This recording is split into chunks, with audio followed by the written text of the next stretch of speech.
Home to the world's highest tides, the Bay of Fundy showcases one of nature's most unique experiences, tidal bore rafting.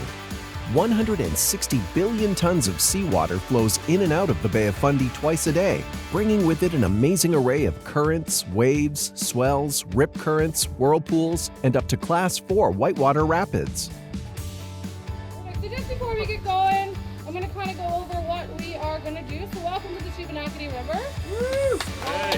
Today we are on a 2-hour trip. Numerous tour companies offer guided tidal bore excursions along the Shubenacadie River, located at the top of the Bay of Fundy. Hop in a Zodiac and let seasoned guides take you down the calm river until you meet incoming tides, and then hold on for a thrilling ride as you travel back up the river amongst the rapids. The dramatic tide of the Bay of Fundy occurs every 12 hours. The tidal bore forms as the tide enters the Bay of Fundy and moves towards the rivers which enter it.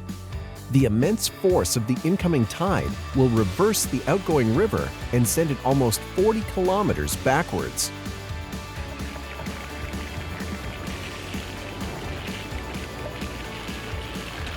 The brownish color of the water is caused by the fine sediment brought into the river from the tides. This creates a muddy riverbed which is stirred up by the powerful tides. Now sit back and enjoy the ride as we head out to meet the tidal bore.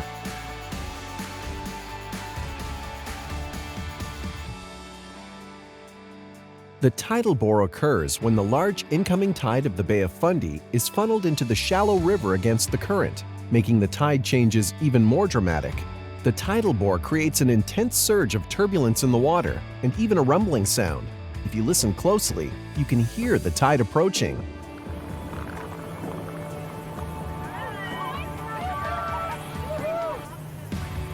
Regular tide heights will cause a swell of up to 6 feet and is a great option for a first-time rafter or children.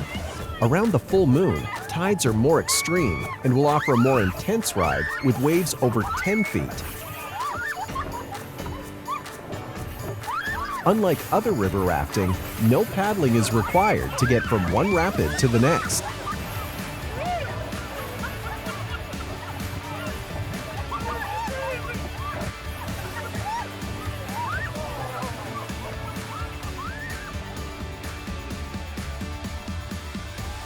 There are usually about 10 sets of rapids generated by the incoming tide.